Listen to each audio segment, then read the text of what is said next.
اللہ تعالیٰ نے آدم اور حوا علیہ السلام کو کثیر اولاد عطا فرمائی۔ سورۃ النساء میں اس واقعے کو بیان کرتے ہوئے اللہ تعالیٰ نے فرمایا، اے لوگو اپنے پروردگار سے ڈرو جس نے تم کو ایک جان سے پیدا کیا اور اس سے اس کا جوڑا بنایا، پھر ان دونوں سے کثرت سے مرد اور عورت پیدا کیے، اور اللہ تعالیٰ سے ڈرو جس کے نام کو تم اپنی حاجت پر آری کا ذریعہ بناتے ہو، اور قطع رحمی سے بچو، کچھ شک نہیں اللہ تعالیٰ تمہیں دیکھ رہا ہے۔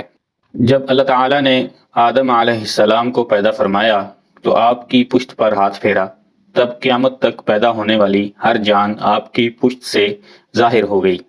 اللہ تعالیٰ نے ہر ایک کی آنکھوں کے درمیان نور کی ایک چمک رکھ دی، پھر انہیں آدم علیہ السلام کو دکھایا۔ آدم علیہ السلام نے کہا، یا رب یہ کون ہیں؟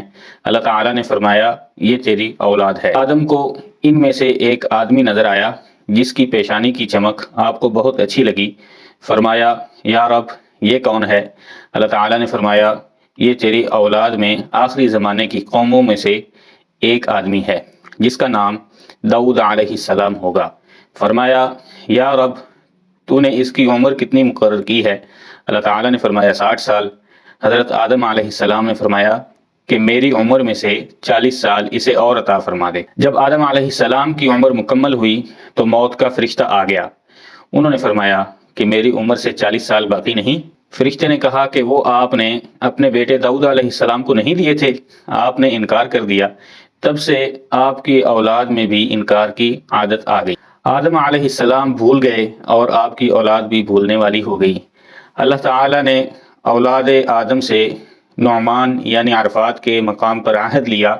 اللہ تعالیٰ نے ان کی تمام اولاد کو جو اس نے پیدا کی ہے ان کی پشت سے نکالا، انہیں اپنے سامنے چیونٹیوں کی طرح بکھیر دیا، پھر ان سے براہ راست کلام کرتے ہوئے فرمایا، کیا میں تمہارا رب نہیں ہوں؟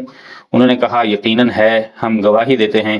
اللہ تعالیٰ نے فرمایا، مبادہ تم قیامت کے دن کہو یا ہمیں تو اس کا علم ہی نہیں تھا، یا کہو ہمارے باپ دادا نے شرک کیا تھا اور ہم تو ان کی اولاد تھے، اس لیے ان کی راہ پر چل پڑے، کیا تو ہمیں جھوٹے لوگوں کے اعمال کی وجہ سے تباہ کر دے گا؟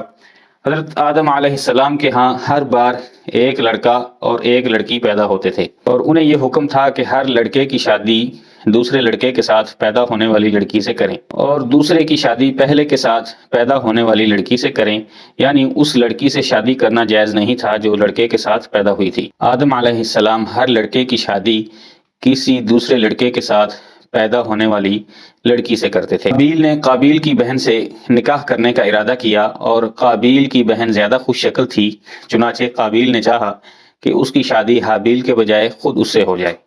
آدم علیہ السلام نے اسے حکم دیا کہ حابیل کو اس سے نکاح کرنے دو۔ قابیل نے انکار کر دیا تو آدم علیہ السلام نے دونوں کو قربانی کا حکم دیا۔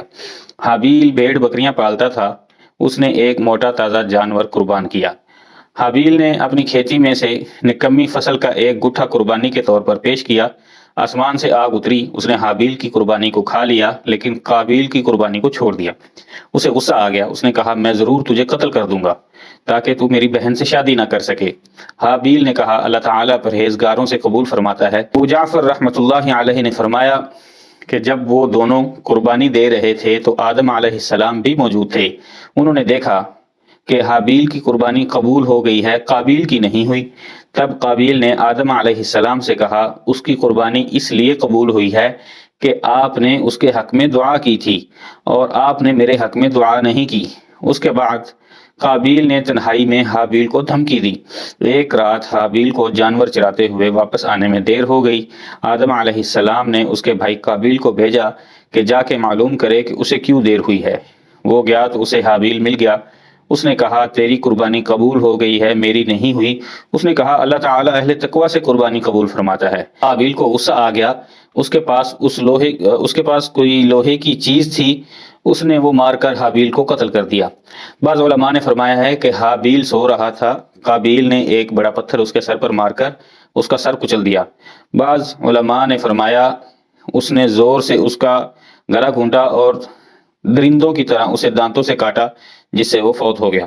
حضرت عبداللہ ابن مسعود رضی اللہ عنہ سے مروی ہے کہ رسول اللہ صلی اللہ علیہ وسلم نے فرمایا، جو انسان بھی ظلماً قتل ہو جاتا ہے اس کے قتل کے گناہ کا ایک حصہ آدم علیہ السلام کے پہلے بیٹے کو بھی ملتا ہے، کیونکہ وہ پہلا شخص ہے جس نے قتل کا طریقہ شروع کیا۔ اس دن قابیل نے اپنے بھائی کو قتل کیا، اسی دن اسے سزا مل گئی، چنانچہ اس کی پنڈلی اس کی ران سے چپک گئی۔ اس کو یہ بھی سزا دی گئی کہ سورج جس طرف ہوتا اس کا چہرہ اسی طرف رہتا۔ اس طرح اسے دوسروں کے لیے عبرت بنا دیا گیا اور اسے جلدی سزا مل گئی، کیونکہ اس نے گناہ کا ارتکاب کیا تھا، سرکشی کی تھی اور اپنے سگے بھائی سے حسد کیا تھا۔ اہل کتاب کے پاس جو کتاب ہے اور جسے وہ تورات قرار دیتے ہیں، اس میں لکھا ہے کہ اللہ عز و جل نے اس کی سزا مؤخر کر کے اسے مہلت دی اور وہ عدن کے مشرق میں نود کے علاقے میں جا بسا۔ وہ اسے قنین کہتے ہیں، اور اس کا ایک بیٹا خنوخ ہوا، اور خنوخ سے اندر سے محاویل، محاویل سے متوشیل، اور متوشیل سے لامک پیدا ہوا۔ اس نے 2 عورتوں سے شادی کی، ایک کا نام عدہ اور دوسرا کا نام سلا تھا۔